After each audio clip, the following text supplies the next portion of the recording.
saya itu anak ketiga dari 4 bersaudara. Bapak saya supir taksi, ibu saya penjahit. Terus kemudian waktu SMP itu alhamdulillah SMP favorit. Kemudian saya sekolah di SMK Negeri 11 Surabaya. Saya keluar, terus saya ke PGRI 3. Di situ saya bandel, bolos 8 bulan, nggak naik kelas. Kemudian dikeluarin karena nonjokin guru. Saya bandel banget. Kemudian saya di pondok pesantren. Di pondok pesantren saya alhamdulillah tobat, diangkat jadi guru honorer. Terus saya keluar, saya ikut sekolah model. Waktu ikut sekolah model, ternyata bosnya bos saya ngontek saya. Bos saya itu CV di salah satu rekanan kontraktor di Dinas Sosial Jawa Timur. Big bossnya itu PT.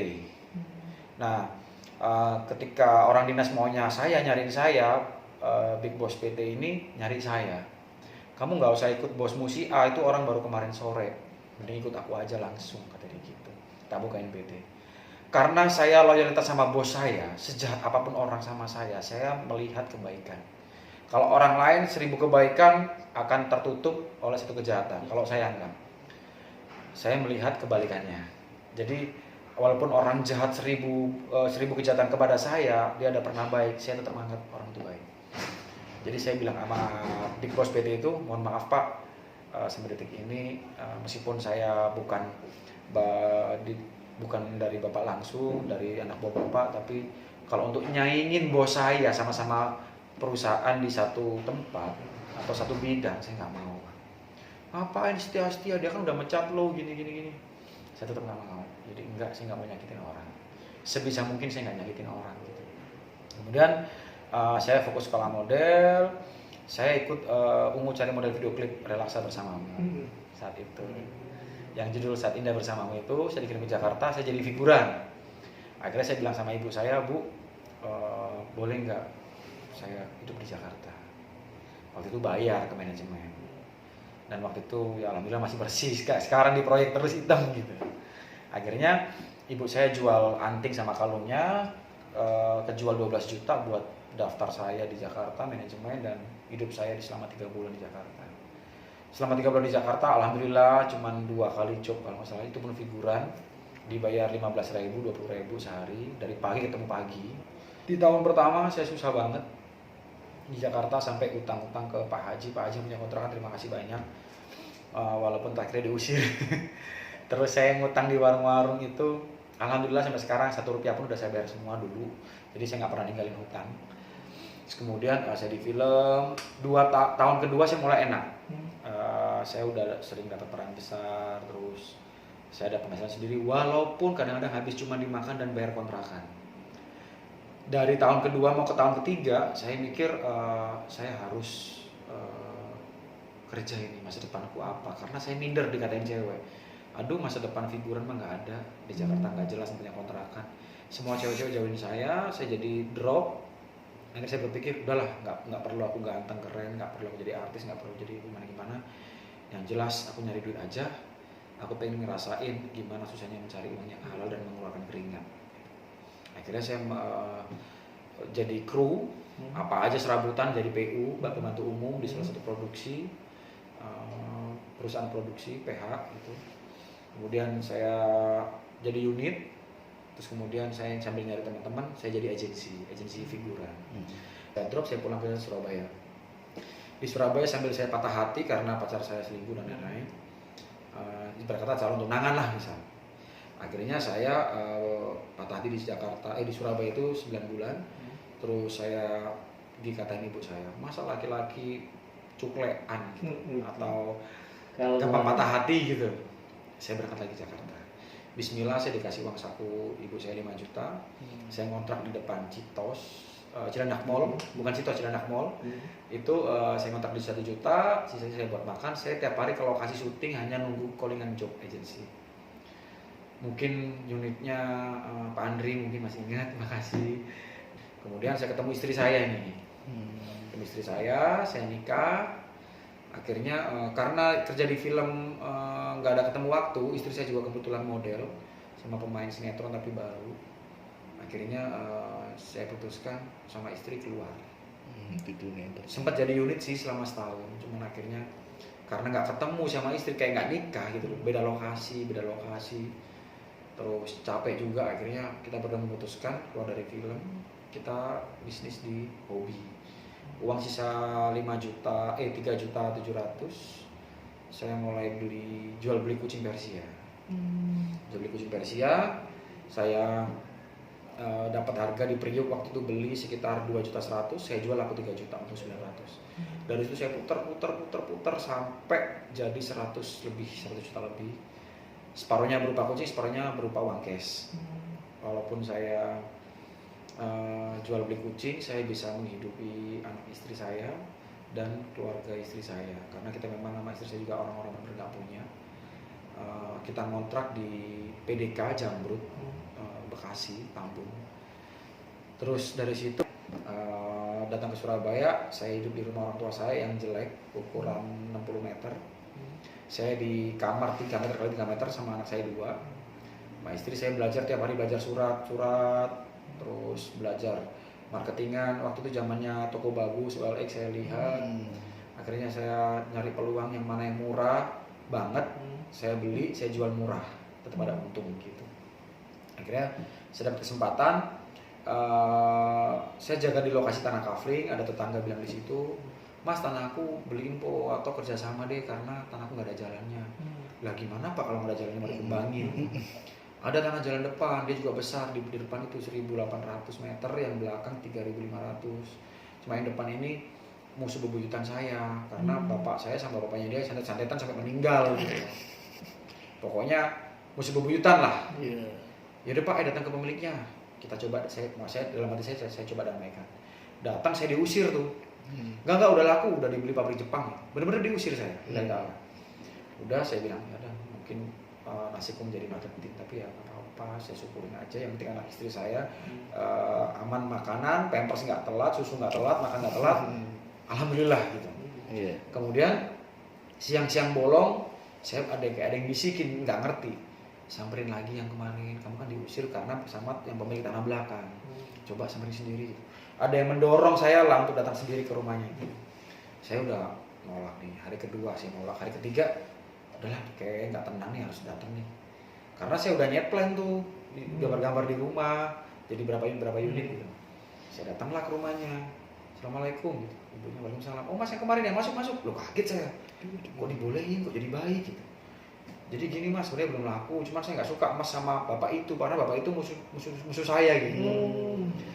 Saya bilang, "Bu, saya di sini bukan mau beli tanah Ibu, karena saya nggak punya uang Bu, saya kayak gitu, saya orang miskin, saya begini-begini, cuman saya dipercaya yang tak punya tanah belakang untuk mengelola. Boleh nggak Bu? Saya punya uang sebenarnya cuma 70 juta, tapi itu masih berupa kucing. Yang ready sekarang paling 10 juta, itu pun saya jual ke kalung, itu gelang emas istri saya.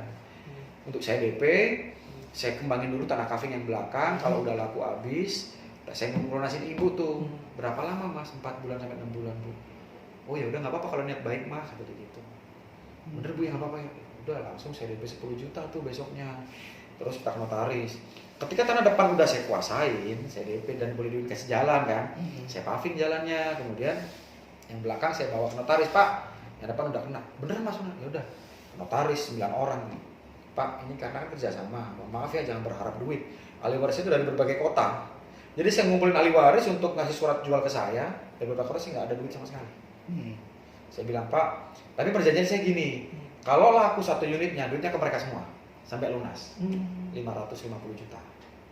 Jadi saya nggak pegang uang sama sekali." Oh, tanda tangan semua. Saya mikir, ini ada 2 jejer, yang satu punya saya, yang satunya punya developer lain. Developer lain ini jualnya 70 juta, 50 sampai 70 juta, tapi sistemnya DP 10 sampai 15 juta, sisanya diangsur syariah tanpa bunga selama 5 tahun. Atau per bulan bisa 1 juta lah mungkin. Kalau saya, ini aku jual 20-25 juta aja udah banyak. Saya mikir gitu waktu itu. Udah tak jual kes-kesan aja deh 25 juta. Saya jual lah 25 juta kes-kesan tanah kafling. Saya ternyata antusias masyarakat aneh gitu loh. 1 bulan habis.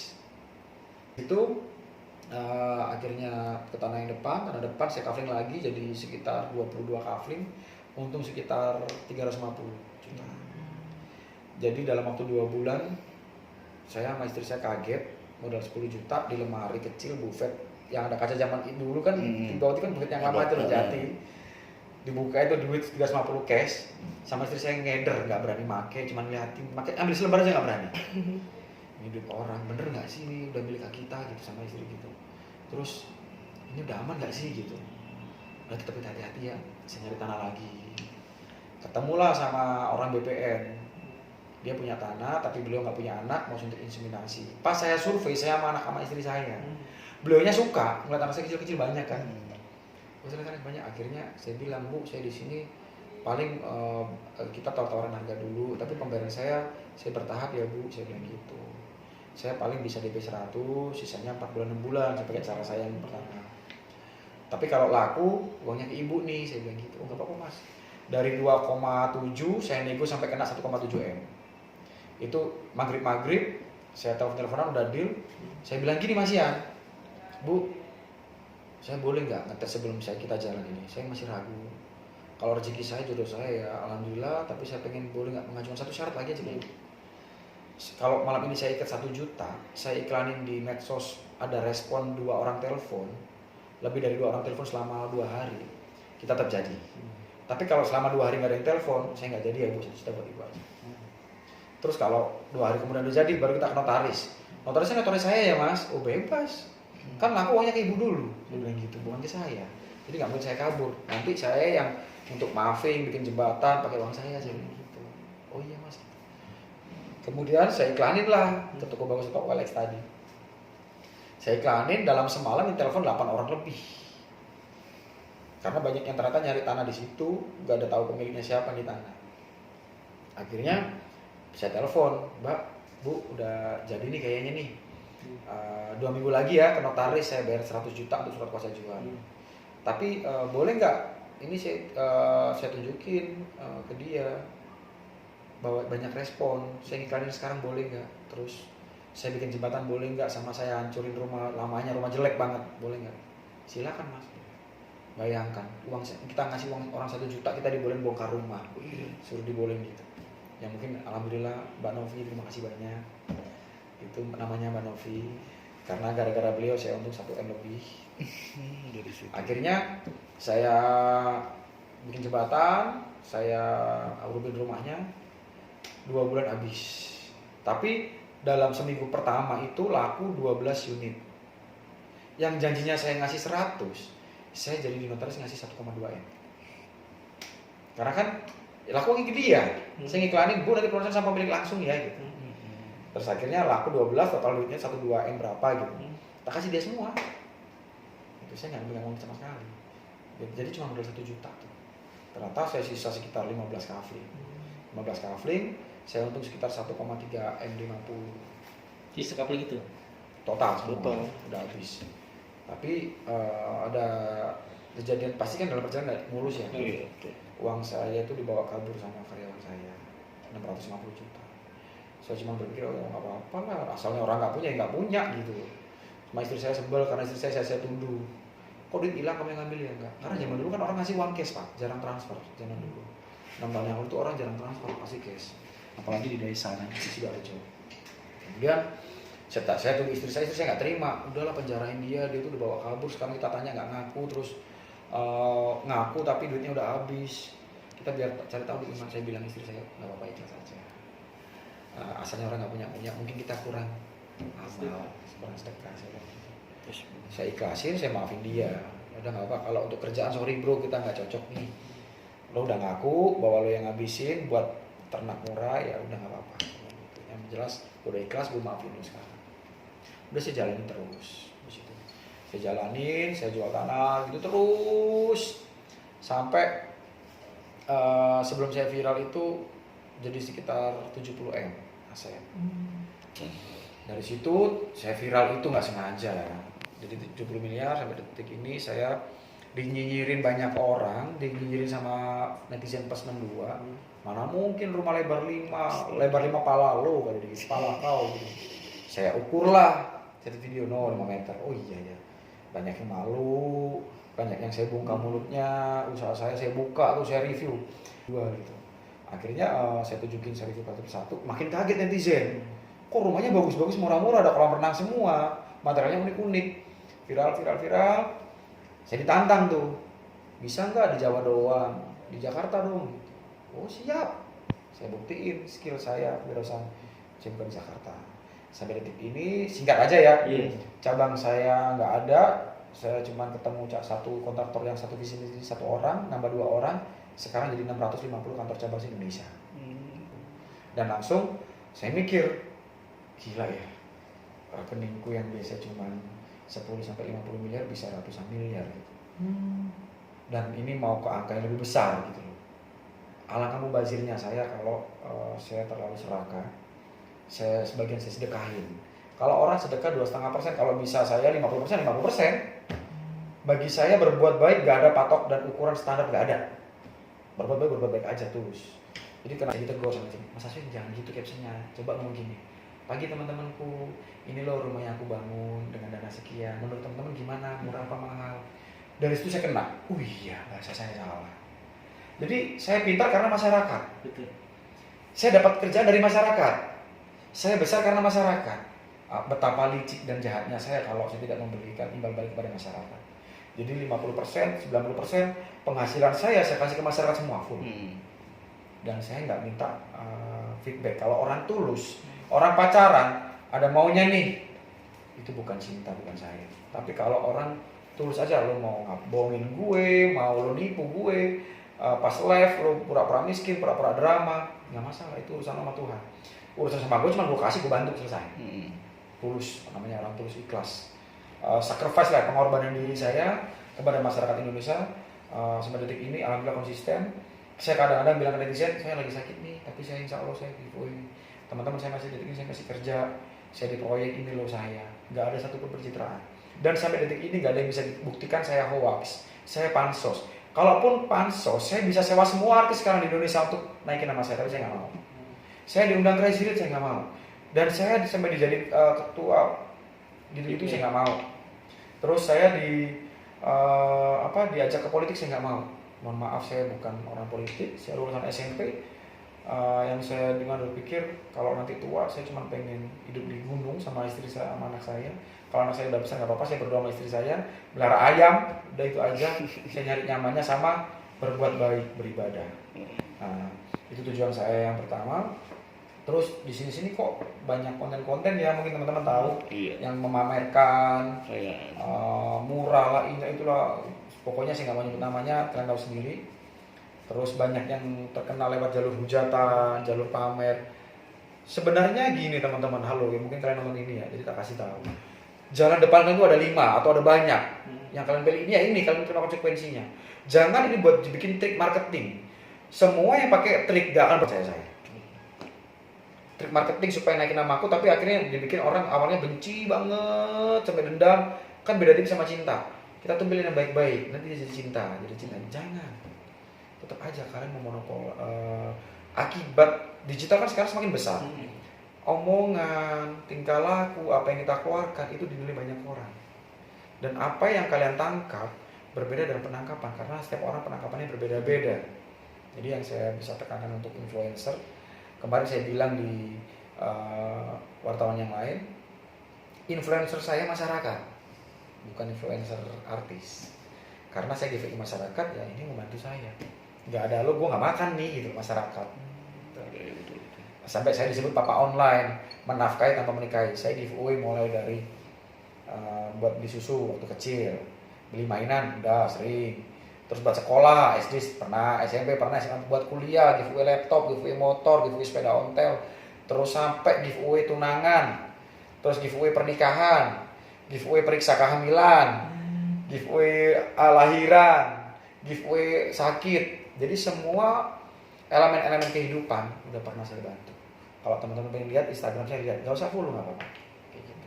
Dan saya membantu ngajarin masyarakat itu kalau berbuat baik itu yang ikhlas, lillahi ta'ala, tulus. Karena tujuan utama saya menanamkan rasa keikhlasan, ketulusan, kebaikan.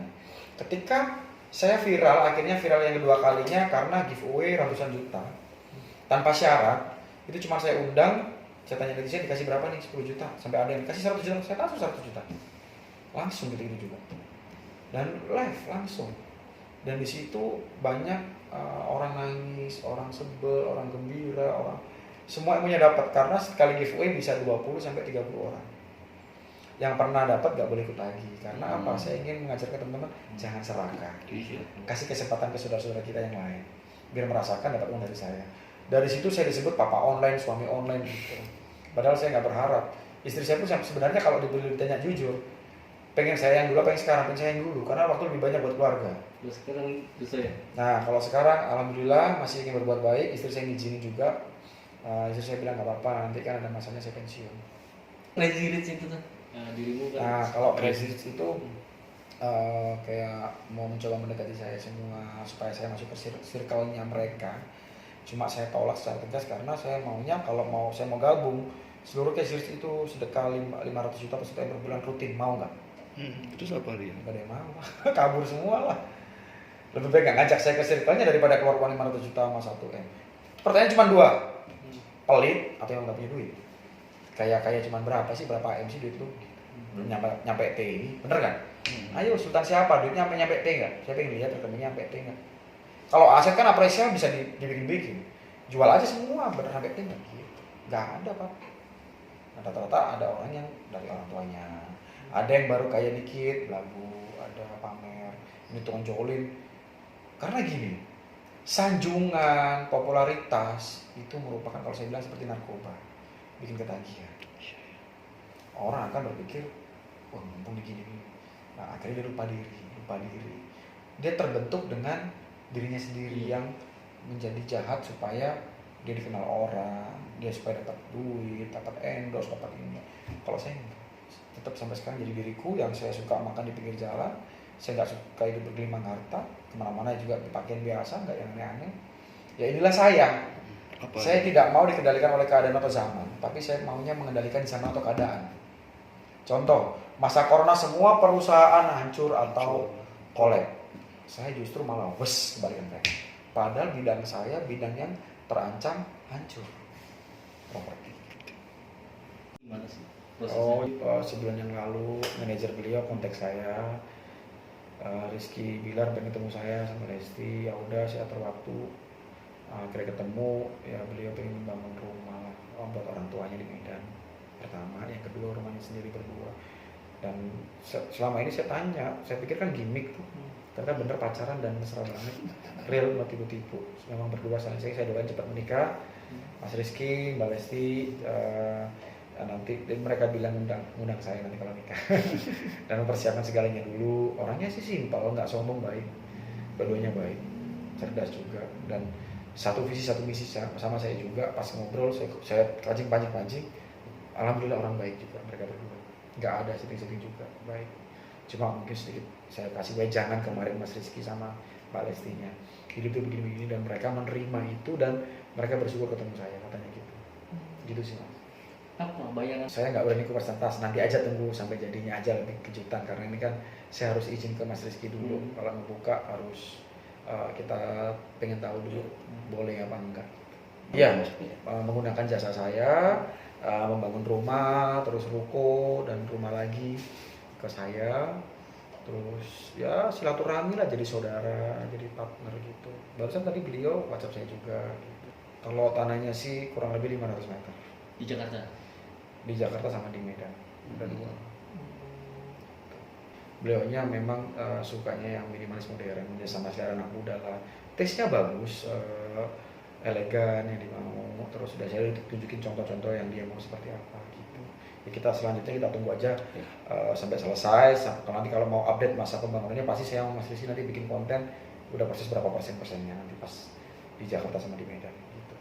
Kapan waktunya itu berjalan? Dalam tahun ini, Insya Allah. Tahun ini udah mulai, terus selesainya awal tahun depan. Awal tahun depan udah selesai maksimal. Ada di Instagram saya ada beberapa artis, termasuk Kak Tantri Kotak itu memakai jasa saya, dan beberapa selebgram lain memakai jasa saya.